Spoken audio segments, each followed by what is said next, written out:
Hello नमस्कार आदाब सलाम सत श्री अकाल केम छो कैसे काय केरो हाल है के ना छी यहाँ सब कैसन बनी हाउ आर यू कैसे हैं आप लोग। नमस्कार मित्रों, आज हमारे साथ जो शख्स मौजूद है, जो व्यक्ति मौजूद है, वो कोई साधारण व्यक्ति नहीं है। आप सोच रहे होंगे कि राजा मिश्रा आज किनके साथ यहाँ पर बैठे हुए हैं और किनका इंटरव्यू ले रहे हैं। ये भाजपा जिला महामंत्री रह चुके हैं इस युवा मोर्चा के। इसके अलावा ये पूरे समस्तीपुर के भाजपा युवा के अध्यक्ष भी रह चुके हैं। इतने कम उम्र में इन्होंने बहुत बड़ा जो है सो काम किया है, झंडा गाड़ा है। इतना ही नहीं, यहाँ पर में इनकी जो कैरियर की शुरुआत हुई सो यहाँ पर में अपने पंचायत में भी नहीं, अपने वार्ड में इन्होंने वार्ड मेंबर का, जिसको कहा जाता है वार्ड कमिश्नर भी अलग अलग जगह पर में कहा जाता है, वार्ड मेंबर में इन्होंने हजारों लोगों में, बहुत सारे लोग यहाँ पर में चुनाव में थे, मगर इन्होंने वहां पर में जीत दर्ज की। इनका नाम है अखिलेश मिश्रा। आज हम इनके साथ आपका परिचय करवाएंगे और इनसे कुछ प्रश्नों का उत्तर जानेंगे, क्योंकि ये भाजपा के जाने माने हस्ती में से एक है समस्तीपुर जिला में, और इसे इनका नाम बिहार में भी है, लेकिन समस्तीपुर जिला में और उसमें भी सरांजन विधानसभा क्षेत्र में इनका चर्चा कुछ ज्यादा ही रहता है। तो आप सब एक बार स्वागत कीजिए अखिलेश मिश्रा जी का। अखिलेश मिश्रा जी से हमारा पहला प्रश्न है, परिचय आपने सुन लिया।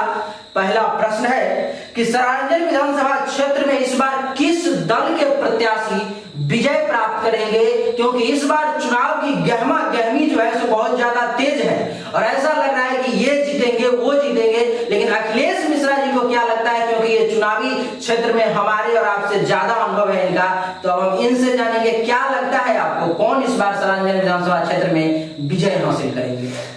देखिए, भारतीय जनता पार्टी के एक समर्पित कार्यकर्ता होने के नाते मुझे पूर्ण आस्था एवं विश्वास है सरांजन विधानसभा क्षेत्र के समस्त मतदाताओं पर कि वो इस बार 2020 के बिहार विधानसभा चुनाव में सरांजन विधानसभा क्षेत्र से एनडीए अधिकृत प्रत्याशी ही यहाँ से चुनाव जीत के जाएंगे।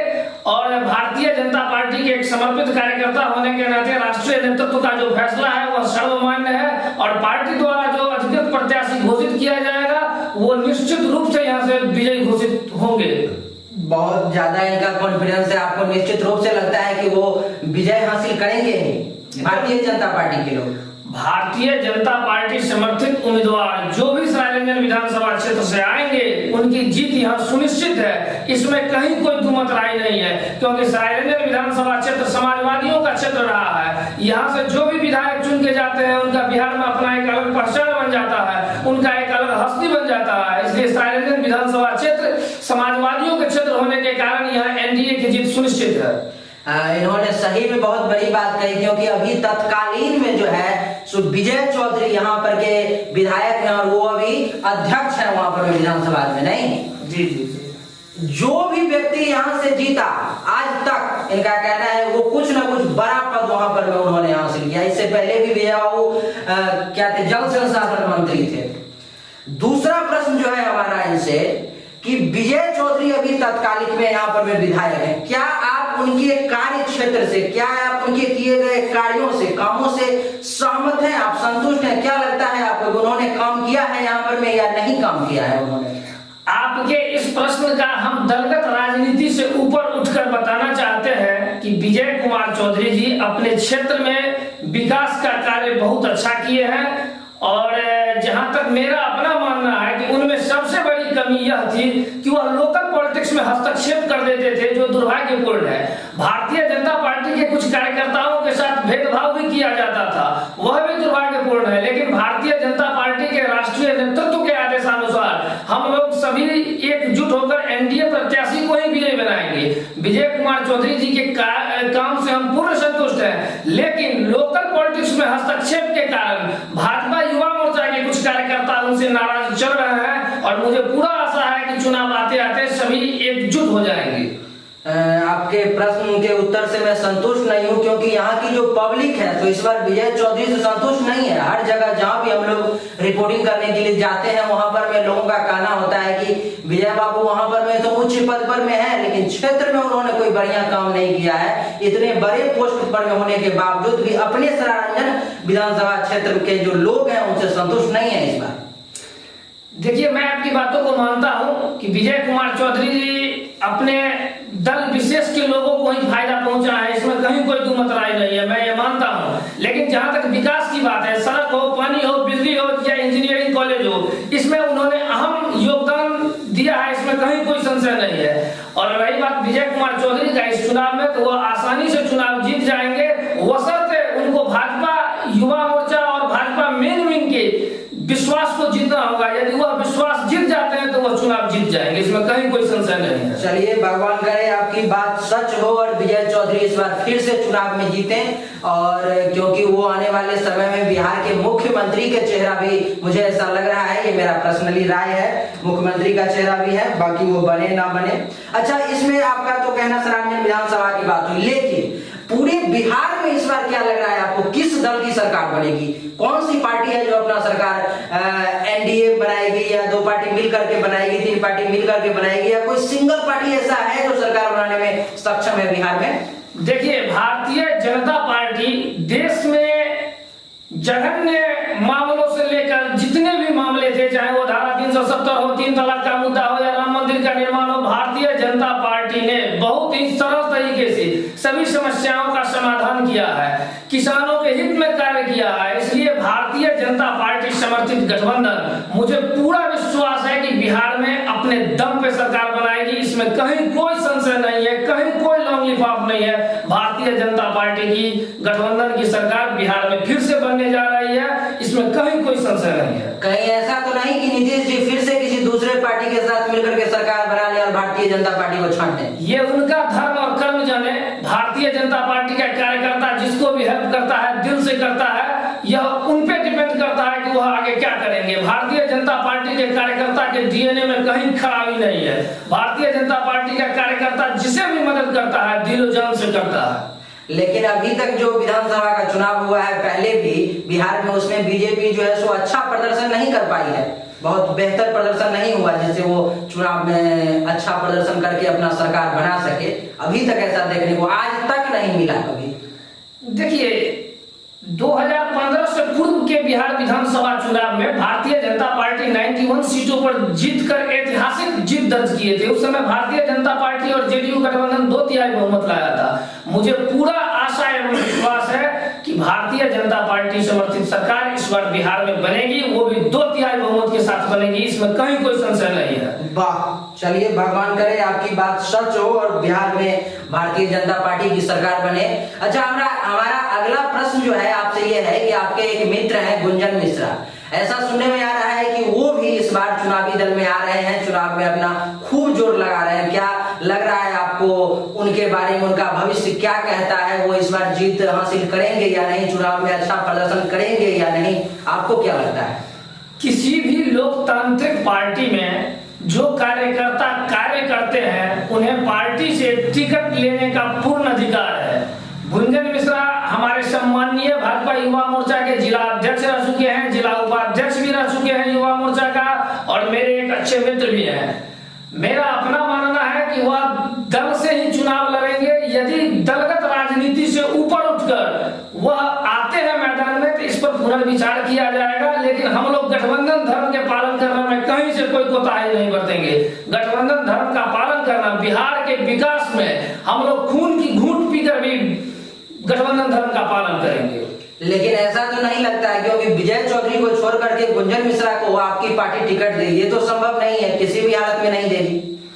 देखिए, ये तो पार्टी पे निर्भर करता है किसी टिकट देगी, ये तो शीर्ष नेतृत्व फैसला करेगा। मैं सिर्फ इतना जानता हूं कि भारतीय जनता पार्टी समर्थित उम्मीदवार जो भी सरायरंजन विधानसभा क्षेत्र से आते हैं, उनकी विजय सुनिश्चित है। वाह वाह। अच्छा, एक और आपके मित्र हैं रंजीत निर्गुणी जी, ऐसा सुनने में आ रहा है कि वो भी इस बार चुनाव में आएंगे या नहीं, ये केवल अफवाह है या सच है? आपका क्या कहना है इस बारे में? देखिए, समस्तीपुर जिला के सबसे चर्चित विधानसभा सरायरंजन विधानसभा क्षेत्र के बाद यदि किसी विधानसभा क्षेत्र का नाम आता है तो वो है समस्तीपुर। समस्तीपुर में राजद विधायक 10 वर्षों से जातिवाद की राजनीति करते हैं, उन्हें विकासवाद से कोई मतलब नहीं है। सरायरंजन विधानसभा क्षेत्र गठबंधन में जाने के कारण रंजीत निर्गुणी जी प्रयासरत है समस्तीपुर से, और वो तो पार्टी पे निर्भर करता है कि उन्हें टिकट मिलेगा या नहीं मिलेगा। मिलेगा, लेकिन मेरा अपना विश्वास है कि समस्तीपुर विधानसभा सीट भी भारतीय जनता पार्टी के ही झोली में जाएगा। इसमें कहीं कोई शक नहीं है, क्योंकि वहां के विधायक से लोग साफ छूट है। उनके द्वारा जितना कार्य किया गया है सब वोट बैंक की राजनीति से किया गया है। एक प्रश्न मैं और आपसे पूछना चाहता हूँ कि आप लोग कह रहे हैं कि एनडीए की सरकार बनेगी, भाजपा जिसके साथ रहेगी यानी कि नीतीश जी के साथ भी है, आगे उनकी सरकार बनेगी, लेकिन नीतीश सरकार से जो है सो जनता बिल्कुल भी खुश नहीं है। चाहे वो शिक्षक का मामला हो, विद्यार्थी का मामला हो, बाढ़ का मामला हो, किसी भी काम में नीतीश सरकार का इस बार ऐसा देखने को मिल रहा है कि दुर्गति होने वाली है चुनाव में।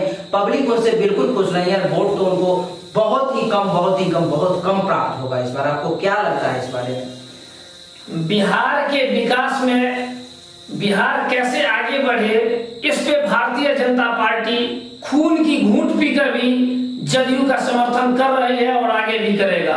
और मुझे पूरा विश्वास है कि शिक्षक का मुद्दा हो या कोई अन्य मामला, सभी में एनडीए के सभी नेता मिलकर सम्मानजनक फैसला लेंगे, शिक्षकों के हित में भी लेंगे। मुझे पूरा विश्वास है यदि ऐसा नहीं होता है तो वह पार्टी के लिए दुर्भाग्य की बात होगी। और मुझे पूरा आशा है कि एनडीए सबका साथ, सबका विकास, सबके विश्वास पर आधारित कार्य करेगी, ऐसा मेरा पूरा विश्वास है।